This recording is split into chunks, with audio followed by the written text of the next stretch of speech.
अर्जुन, मैंने इस अविनाशी योग को कल्प के आदि में विवस्वान अर्थात सूर्य के प्रति कहा।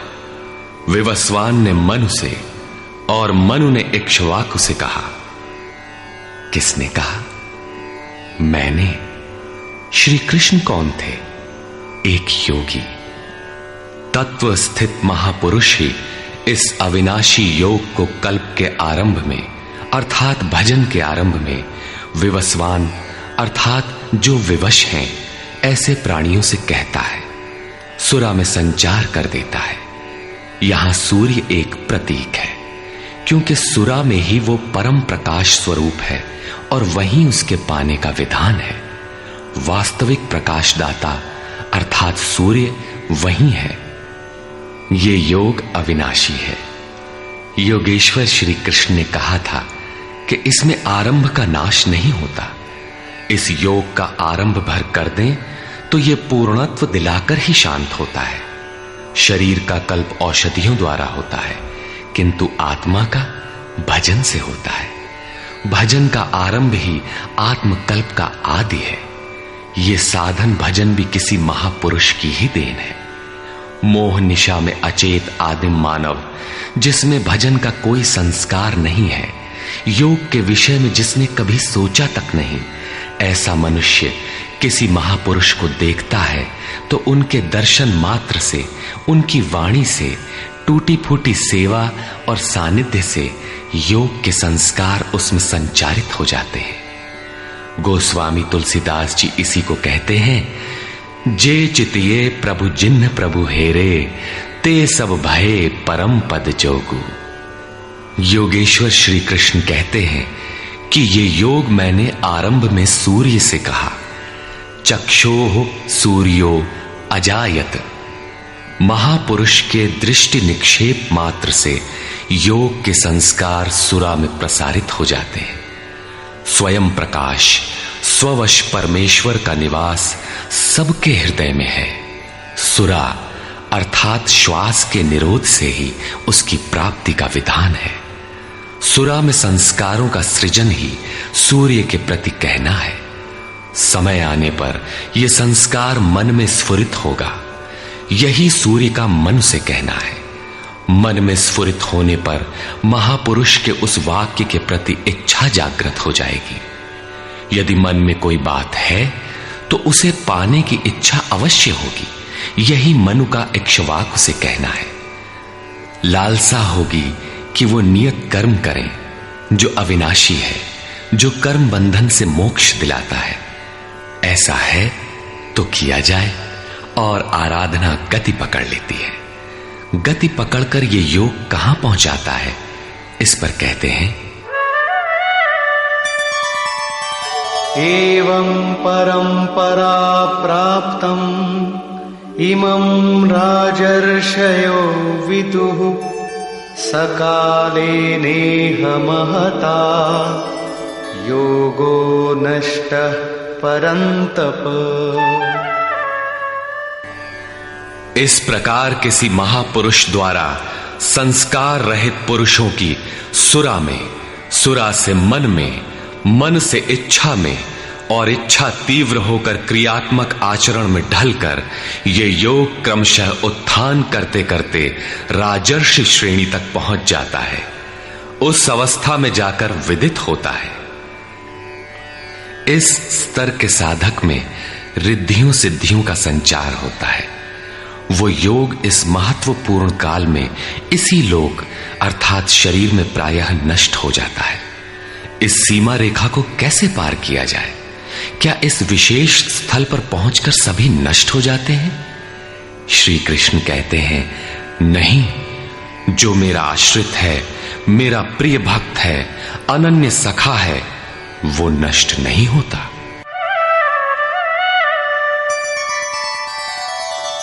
स एवायं मया तेद्य योगः प्रोक्तः पुरातनः भक्तोऽसि मे सखा चेति रहस्यं ह्येतदुत्तमम्।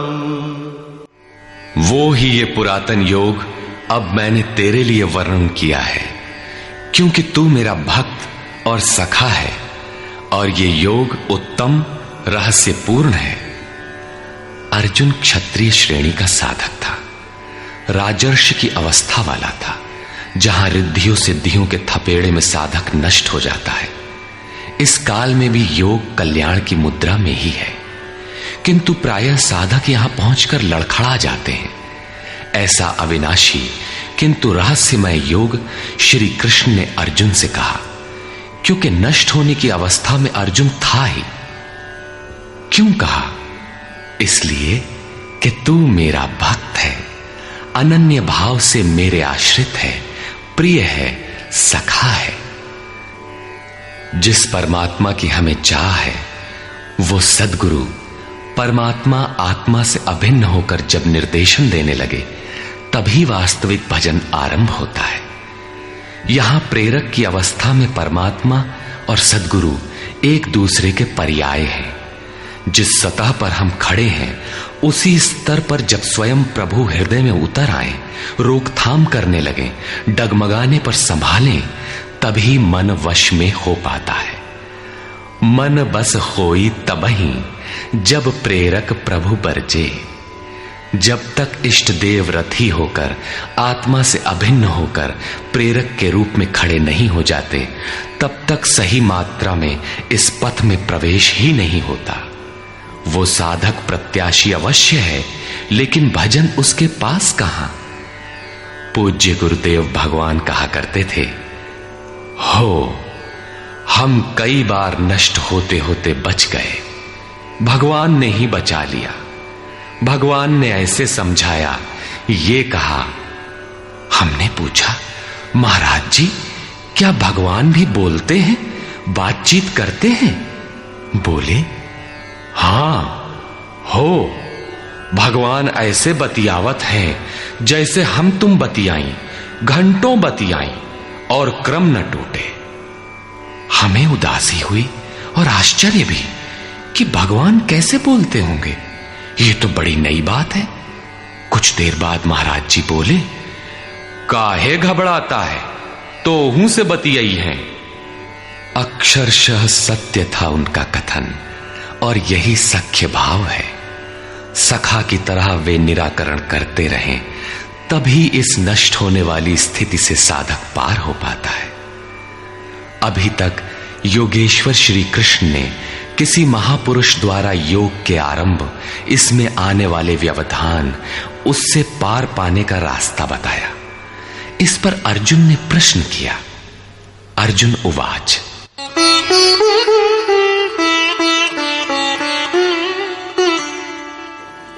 अपरं भवतो जन्म परं जन्म विवस्वतः कथमेतद्विजानीयाम् त्वमादौ प्रोक्तवानिति। भगवान, आपका जन्म तो अपरम अब हुआ है और मेरे अंदर सुरा का संचार बहुत पुराना है, तो मैं कैसे मान लूं कि इस योग को भजन के आदि में आपने ही कहा था। इस पर योगेश्वर श्री कृष्ण महाराज बोले, श्री भगवान वाच,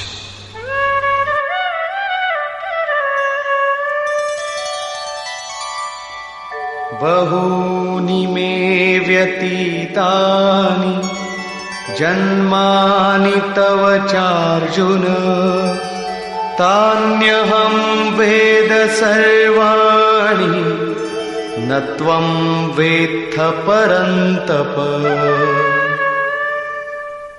अर्जुन, मेरे और तेरे बहुत से जन्म हो चुके हैं। हे परम तप, उन सबको तू नहीं जानता, किंतु मैं जानता हूं। साधक नहीं जानता, स्वरूपस्थ महापुरुष जानता है, अव्यक्त की स्थिति वाला जानता है। क्या आप सबकी तरह पैदा होते हैं? श्री कृष्ण कहते हैं, नहीं, स्वरूप की प्राप्ति शरीर प्राप्ति से भिन्न है। मेरा जन्म इन आंखों से नहीं देखा जा सकता। मैं अजन्मा, अव्यक्त, शाश्वत होते हुए भी शरीर के आधार वाला हूं। अवधू जीवत में कर आशा, मुए मुक्ति गुरु कहे स्वार्थी, झूठा दे विश्वासा। शरीर के रहते ही उस परम तत्व में प्रवेश पाया जाता है। लेश मात्र भी कमी है तो जन्म लेना पड़ता है। अभी तक अर्जुन श्री कृष्ण को अपने समान देहधारी समझता है। वो अंतरंग प्रश्न रखता है, क्या आपका जन्म वैसा ही है जैसा सबका है? क्या आप भी शरीरों की तरह पैदा होते हैं? श्री कृष्ण कहते हैं, अजोपि सन्नव्ययात्मा, भूतानामीश्वरोऽपि सन्, प्रकृतिं स्वामधिष्ठाय संभवाम्यात्ममायया।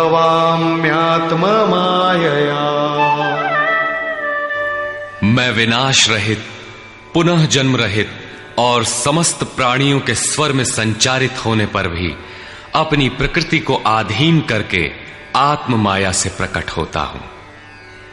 एक माया तो अविद्या है जो प्रकृति में ही विश्वास दिलाती है, नीच एवं अधम योनियों का कारण बनती है।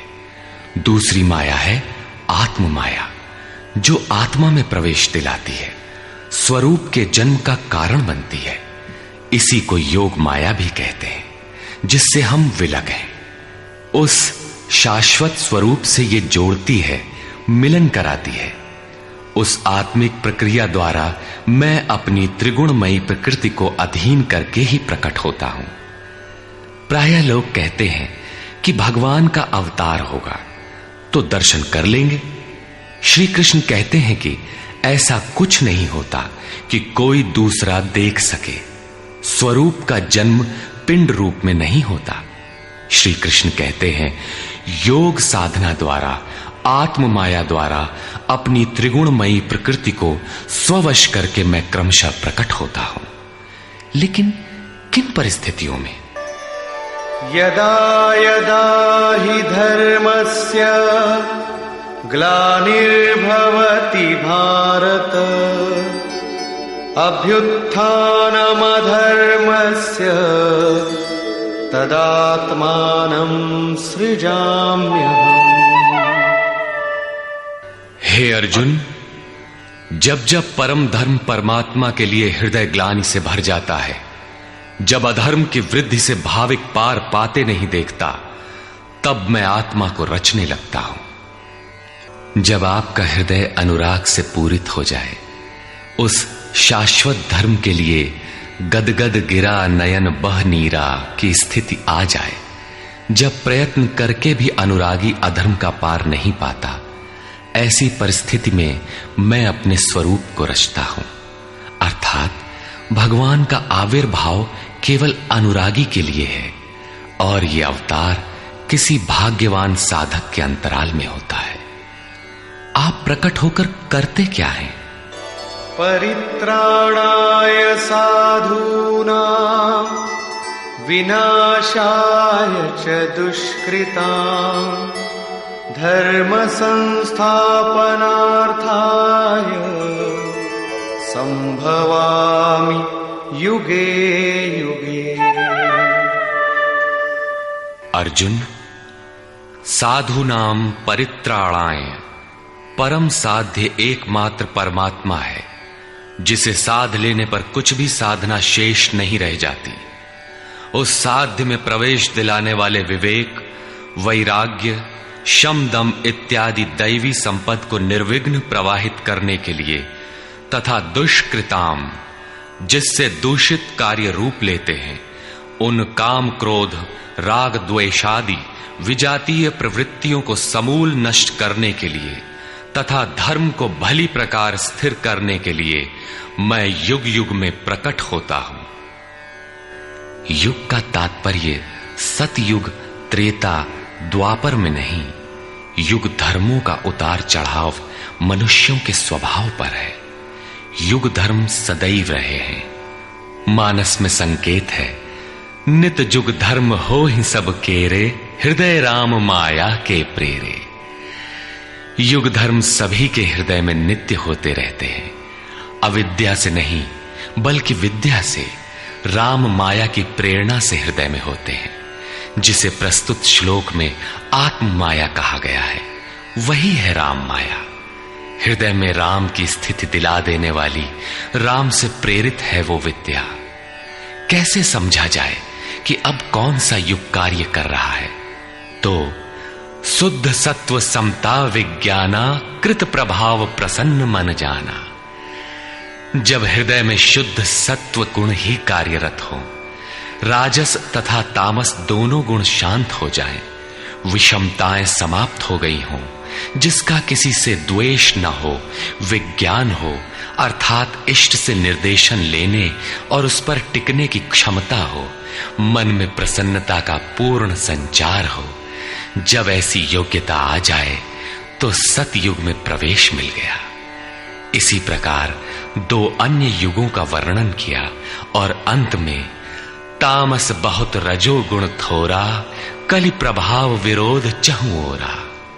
तामस गुण भरपूर हो, किंचित राजसी गुण भी उसमें हो, चारों ओर वैर और विरोध हो, तो ऐसा व्यक्ति कलियुगीन है। जब तामसी गुण कार्य करता है तो मनुष्य में आलस्य, निद्रा, प्रमाद का बाहुल्य होता है। वो कर्तव्य जानते हुए भी उसमें प्रवृत्त नहीं हो सकता, निषिद्ध कर्म जानते हुए भी उससे निवृत्ति नहीं हो सकती। इस प्रकार युग धर्मों का उतार चढ़ाव मनुष्यों की आंतरिक योग्यता पर निर्भर है। किसी ने इन योग्यताओं को 4 युग कहा है, तो कोई इन्हें ही 4 वर्ण का नाम देता है, तो कोई इन्हें ही अति उत्तम, उत्तम, मध्यम और निकृष्ट 4 श्रेणी के साधक कहकर संबोधित करता है। प्रत्येक युग में इष्ट साथ देते हैं। हां, उच्च श्रेणी में अनुकूलता की भरपूरता प्रतीत होती है, निम्न युगों में सहयोग क्षीण प्रतीत होता है। संक्षेप में श्री कृष्ण कहते हैं कि साध्य वस्तु दिलाने वाले विवेक, वैराग्य इत्यादि को निर्विघ्न प्रवाहित करने के लिए तथा दूषण के कारक काम, क्रोध, राग, द्वेष इत्यादि का पूर्ण विनाश करने के लिए, परम धर्म परमात्मा में स्थिर रखने के लिए मैं युग युग में अर्थात हर परिस्थिति, हर श्रेणी में प्रकट होता हूं, बशर्ते कि ग्लानि हो। जब तक इष्ट समर्थन न दे तब तक आप समझ ही नहीं सकेंगे कि विकारों का विनाश हुआ अथवा अभी कितना शेष है। प्रवेश से पराकाष्ठा पर्यंत इष्ट हर श्रेणी में, हर योग्यता के साथ रहते हैं। उनका प्राकट्य अनुरागी के हृदय में होता है। भगवान प्रकट हैं तब तो सभी दर्शन करते होंगे। श्री कृष्ण कहते हैं, नहीं। जन्म कर्म च मे दिव्यम् एवं यो वेत्ति तत्वतः त्यक्त्वा देहं पुनर्जन्म नैति मामेति सोऽर्जुन। अर्जुन, मेरा वो जन्म अर्थात ग्लानि के साथ स्वरूप की रचना तथा मेरा कर्म अर्थात दुष्कृतियों के कारणों का विनाश, साध्य वस्तु को दिलाने वाली क्षमताओं का निर्दोष संचार, धर्म की स्थिरता, ये कर्म और जन्म दिव्य अर्थात अलौकिक है, लौकिक नहीं है। इन चर्म चक्षुओं से उसे देखा नहीं जा सकता, मन बुद्धि से उसे मापा नहीं जा सकता। जब इतना गूढ़ है तो उसे देखता कौन है? केवल यो वेत्ति तत्वतः, केवल तत्वदर्शी ही मेरे इस जन्म और कर्म को देखता है और मेरा साक्षात करके वो पुनर्जन्म को नहीं प्राप्त होता बल्कि मुझे प्राप्त होता है।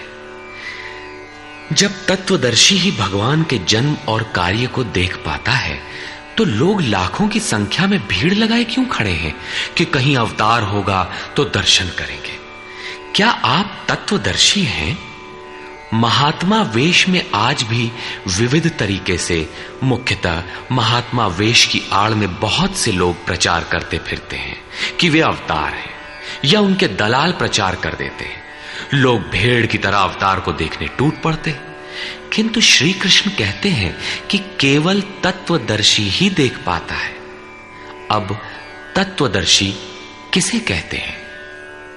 अध्याय 2 में सत असत का निर्णय देते हुए योगेश्वर श्री कृष्ण ने बताया था कि अर्जुन, असत वस्तु का अस्तित्व नहीं है और सत का तीनों कालों में कभी अभाव नहीं है।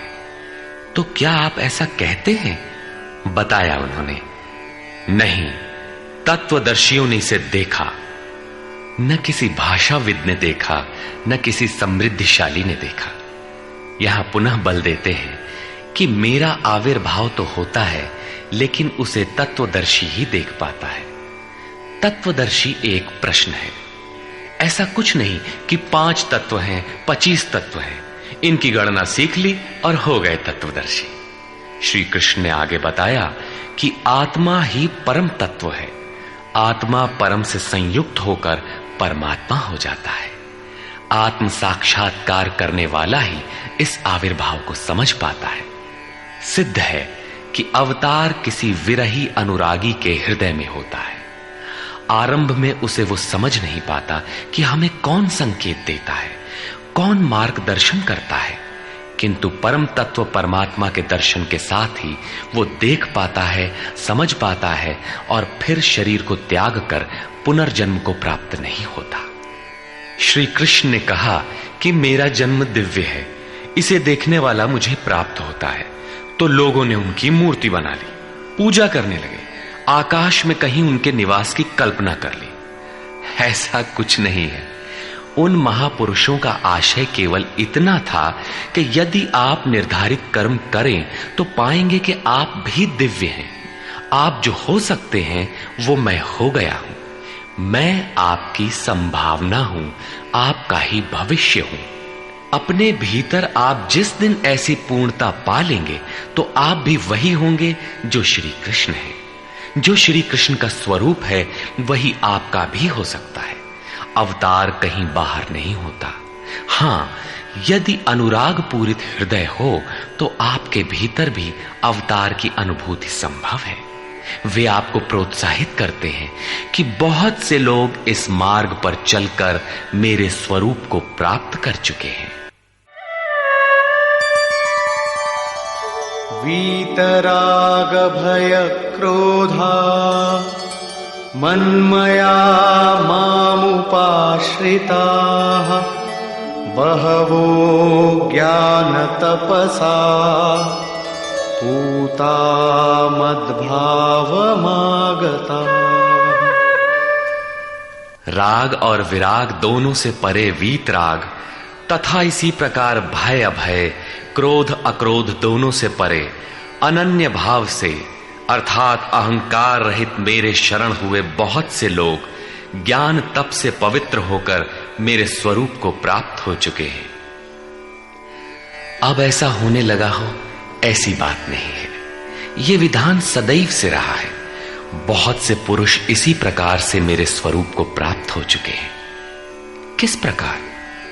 जिन जिन का हृदय अधर्म की वृद्धि देखकर परमात्मा के लिए ग्लानि से भर गया, उस स्थिति में मैं अपने स्वरूप को रचता हूं। वे मेरे स्वरूप को प्राप्त होते हैं, जिसे योगेश्वर श्री कृष्ण ने तत्व दर्शन कहा था, उसे ही अब ज्ञान कहते हैं। परम तत्व है परमात्मा, उसे प्रत्यक्ष दर्शन के साथ जानना ज्ञान है। ऐसी जानकारी वाले ज्ञानी मेरे स्वरूप को प्राप्त करते हैं। यहां यह प्रश्न पूरा हो गया। अब वे योग्यता के आधार पर भजने वालों का श्रेणी विभाजन करते हैं। ये यथा मां प्रपद्यन्ते तांस्तथैव भजाम्यहम् मम वर्त्मानुवर्तन्ते मनुष्याः पार्थ सर्वशः। पार्थ, जो मुझे जितनी लगन से जैसा भजते हैं, मैं भी उनको वैसा ही भजता हूं, उतनी ही मात्रा में सहयोग देता हूं। साधक की श्रद्धा ही कृपा बनकर उसे मिलती है। इस रहस्य को जानकर सुधीजन संपूर्ण भाव से मेरे मार्ग के अनुसार ही बरतते हैं। जैसा मैं बरतता हूं, जो मुझे प्रिय है वैसा ही आचरण करते हैं। जो मैं कराना चाहता हूं वही करते हैं। भगवान कैसे भजते हैं? वे रथी बनकर खड़े हो जाते हैं, साथ चलने लगते हैं। यही उनका भजना है। दूषित जिनसे पैदा होते हैं उनका विनाश करने के लिए वे खड़े हो जाते हैं। सत्य में प्रवेश दिलाने वाले सद्गुणों का परित्राण करने के लिए वे खड़े हो जाते हैं। जब तक इष्ट देव हृदय से पूर्णता रथी न हो और हर कदम पर सावधान न करें, तब तक कोई कैसा ही भजनानंदी क्यों न हो, लाख आंख मूंदे, लाख प्रयत्न करे, वो इस प्रकृति के द्वंद्व से पार नहीं हो सकता। वो कैसे समझेगा कि हम कितनी दूरी तय कर चुके, कितना शेष है। इष्ट ही आत्मा से अभिन्न होकर खड़े हो जाते हैं और उसका मार्गदर्शन करते हैं कि तुम यहां पर हो, ऐसे करो, ऐसे चलो। इस प्रकार प्रकृति की खाई पाटते हुए शनैः शनैः आगे बढ़ाते हुए स्वरूप में प्रवेश दिला देंगे। भजन तो साधक को ही करना पड़ता है, किंतु उसके द्वारा इस पथ में जो दूरी तय होती है वो इष्ट की देन है। ऐसा जानकर सभी मनुष्य सर्वतोभावेन मेरा अनुसरण करते हैं। किस प्रकार वे बरतते हैं? कांक्षन्तः कर्मणां सिद्धिं यजन्त इह देवताः क्षिप्रं हि मानुषे लोके सिद्धिर्भवति कर्मजा। वे पुरुष इस मनुष्य शरीर में कर्मों की सिद्धि चाहते हुए देवताओं को पूजते हैं। कर्म कौन सा? श्री कृष्ण ने कहा, अर्जुन तू नियत कर्म कर। नियत कर्म क्या है? यज्ञ की प्रक्रिया ही कर्म है। यज्ञ क्या है? साधना की विधि विशेष, जिसमें श्वास प्रश्वास का हवन, इंद्रियों के बहिर्मुखी प्रवाह को संयमाग्नि में हवन किया जाता है, जिसका परिणाम है परमात्मा। कर्म का शुद्ध अर्थ है आराधना, जिसका स्वरूप इसी अध्याय में आगे मिलेगा। इस आराधना का परिणाम क्या है?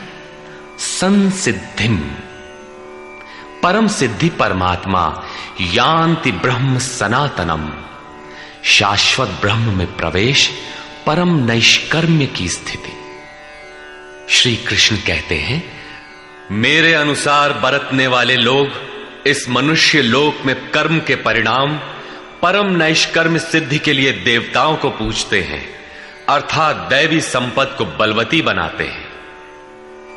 तीसरे अध्याय में उन्होंने बताया था कि इस यज्ञ द्वारा तुम देवताओं की वृद्धि करो, दैवी संपद को बलवती बनाओ। ज्यों ज्यों हृदय देश में वो दैवी संपद उन्नत होगी, त्यों ही त्यों तुम्हारी उन्नति होगी। इस प्रकार परस्पर उन्नति करते हुए परम श्रेय को प्राप्त हो जाओ। अंत तक उन्नति करते जाने की ये अंतःक्रिया है। इसी पर बल देते हुए श्री कृष्ण कहते हैं कि मेरे अनुकूल बरतने वाले लोग इस मनुष्य शरीर में कर्मों की सिद्धि चाहते हुए दैवी संपत्ति को बलवती बनाते हैं, जिससे वो नैष्कर्म्य सिद्धि शीघ्र ही होती है। वो असफल नहीं होती, सफल ही होती है।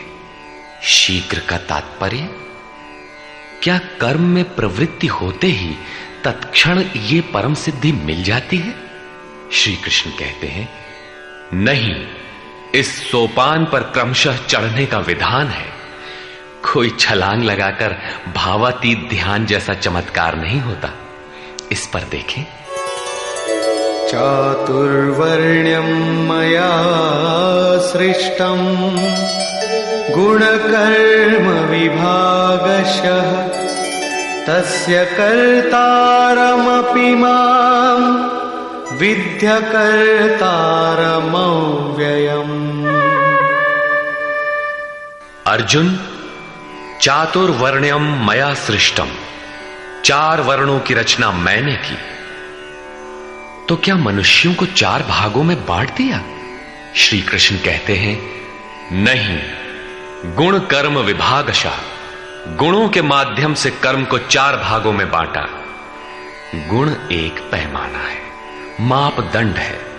तामसी गुण होगा तो आलस्य, निद्रा, प्रमाद, कर्म में न प्रवृत्त होने का स्वभाव, जानते हुए भी अकर्तव्य से निवृत्ति न हो पाने की विवशता रहेगी। ऐसी अवस्था में साधन आरंभ कैसे करें? 2 घंटे आप आराधना में बैठते हैं, इस कर्म के लिए प्रयत्नशील होना चाहते हैं, किंतु 10 मिनट भी अपने पक्ष में नहीं पाते। शरीर अवश्य बैठा है, लेकिन जिस मन को बैठना चाहिए वो हवा से बातें कर रहा है, कुतर्कों का जाल बुन रहा है, तरंग पर तरंग छाई है। तो आप बैठे क्यों हैं? समय क्यों नष्ट करते हैं?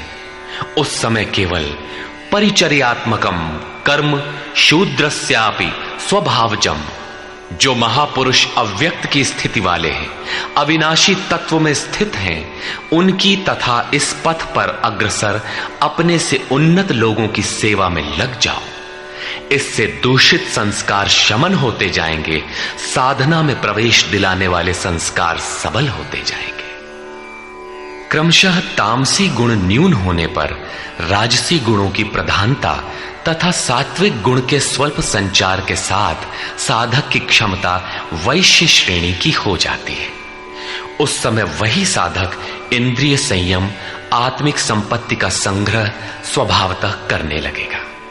कर्म करते करते उसी साधक में सात्विक गुणों का बाहुल्य हो जाएगा, राजसी गुण कम रह जाएंगे, तामसी गुण शांत रहेंगे। उस समय वही साधक क्षत्रिय श्रेणी में प्रवेश पालेगा। शौर्य, कर्म में प्रवृत्त रहने की क्षमता, पीछे न हटने का स्वभाव, सब भावों पर स्वामी भाव, प्रकृति के तीनों गुणों को काटने की क्षमता उसके स्वभाव में ढल जाएगी। वही कर्म और सूक्ष्म होने पर मात्र सात्विक गुण कार्यरत रह जाने पर मन का शमन, इंद्रियों का दमन, एकाग्रता, सरलता, ध्यान, समाधि, ईश्वरीय निर्देश, आस्तिकता इत्यादि ब्रह्म में प्रवेश दिलाने वाली स्वाभाविक क्षमता के साथ वही साधक ब्राह्मण श्रेणी का कहा जाता है। ये ब्राह्मण श्रेणी के कर्म की निम्नतम सीमा है।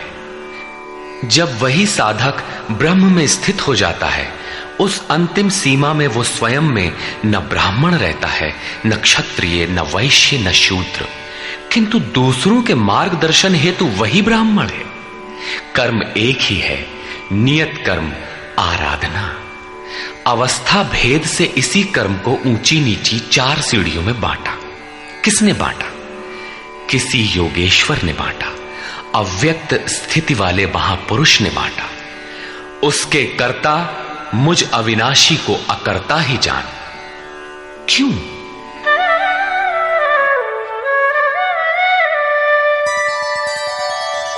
न मां कर्माणि लिम्पन्ति न मे कर्मफले स्पृहा इति मां योऽभिजानाति कर्मभिर्न स बध्यते।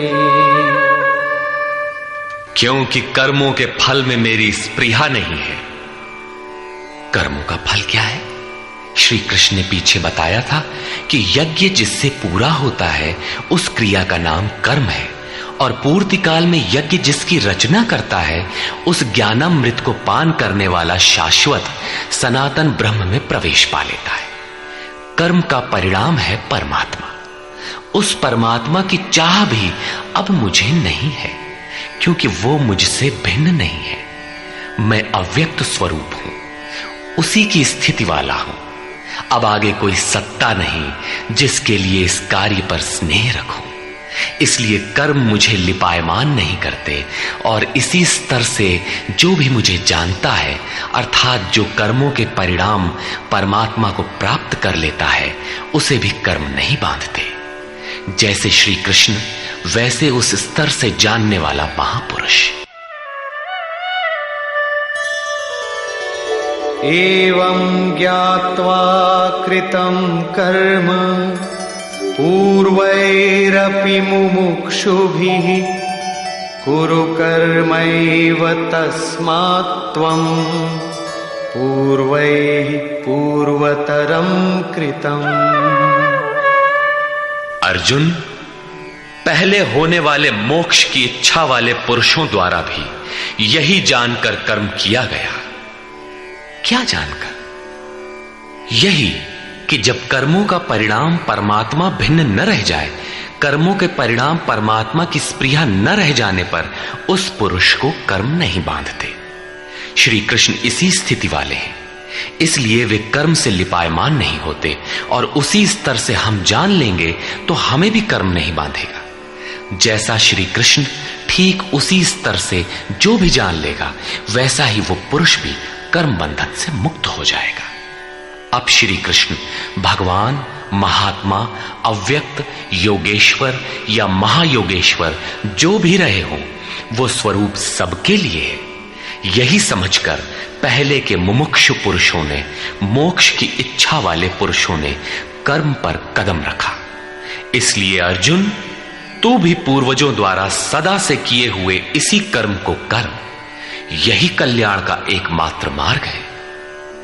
अभी तक योगेश्वर श्री कृष्ण ने कर्म करने पर बल दिया, किंतु यह स्पष्ट नहीं किया कि कर्म क्या है। अध्याय 2 में उन्होंने कर्म का नाम मात्र लिया कि अब इसी को तू निष्काम कर्म के विषय में सुन। उसकी विशेषताओं का वर्णन किया कि यह जन्म मरण के महान भय से रक्षा करता है। कर्म करते समय सावधानी का वर्णन किया, लेकिन यह नहीं बताया कि कर्म क्या है। अध्याय 3 में उन्होंने कहा कि ज्ञान मार्ग अच्छा लगे या निष्काम कर्म योग, कर्म तो करना ही पड़ेगा। न कर्मों को त्यागने से कोई ज्ञानी होता है और न कर्म को न आरंभ करने से कोई निष्कर्मी। हठवश जो नहीं करते वे दंभी हैं। इसलिए मन से इंद्रियों को वश में करके कर्म कर। कौन सा कर्म करें? तो बताया नियत कर्म कर। अब ये निर्धारित कर्म है कौन? तो बोले यज्ञ की प्रक्रिया ही नियत कर्म है। एक नवीन प्रश्न दिया कि यज्ञ क्या है जिसे करें तो कर्म हो जाए। वहां भी यज्ञ की उत्पत्ति बताई, उसकी विशेषताओं का वर्णन किया, किंतु यज्ञ नहीं बताया जिससे कर्म को समझा जा सके। अभी तक यह स्पष्ट नहीं हुआ कि कर्म क्या है। अब कहते हैं कि अर्जुन, कर्म क्या है, अकर्म क्या है, इस विषय में बड़े बड़े विद्वान भी मोहित हैं। उसे भली प्रकार समझ लेना चाहिए। किं कर्म किम कर्मेति कवयोप्यत्र मोहिताः तत्ते कर्म प्रवक्ष्यामि यज्ञात्वा मोक्ष्यसे शुभाम्। कर्म क्या है और अकर्म क्या है, इस विषय में बुद्धिमान पुरुष भी मोहित हैं। इसलिए मैं वो कर्म तेरे लिए अच्छी तरह से कहूंगा जिसे जानकर तू अशुभात मोक्ष से, अशुभ अर्थात संसार बंधन से भली प्रकार छूट जाएगा। कर्म कोई ऐसी वस्तु है जो संसार बंधन से मुक्ति दिलाती है। इसी कर्म को जानने के लिए श्री कृष्ण पुनः बल देते हैं। कर्मणो ह्यपि बोद्धव्यम् बोद्धव्यम् च विकर्मणः अकर्मणश्च बोद्धव्यम् गहना कर्मणो गतिः। कर्म का स्वरूप भी जानना चाहिए, अकर्म का स्वरूप भी समझना चाहिए, और विकर्म अर्थात विकल्प शून्य विशेष कर्म जो आप्त पुरुषों द्वारा होता है उसे भी जानना चाहिए, क्योंकि कर्म की गति गहन है। कतिपय लोगों ने विकर्म का अर्थ निषिद्ध कर्म, मन लगाकर किया गया कर्म इत्यादि किया है। वस्तुतः यहां वि उपसर्ग विशिष्टता का द्योतक है। प्राप्ति के पश्चात महापुरुषों के कर्म विकल्प शून्य होते हैं। आत्मस्थित, आत्मतृप्त, आत्मकाम महापुरुषों को न तो कर्म करने से कोई लाभ है और न छोड़ने से कोई हानि ही है। फिर भी वे पीछे वालों के हित के लिए कर्म करते हैं। ऐसा कर्म विकल्प शून्य है, विशुद्ध है, और यही कर्म विकर्म कहलाता है। उदाहरणार्थ, गीता में जहां भी किसी कार्य में वि उपसर्ग लगा है, उसकी विशेषता का द्योतक है, निष्कृष्टता का नहीं। यथा योग युक्तो विशुद्धात्मा विजितात्मा जितेंद्रिय। अभी आपने विकर्म देखा, रहा कर्म और अकर्म।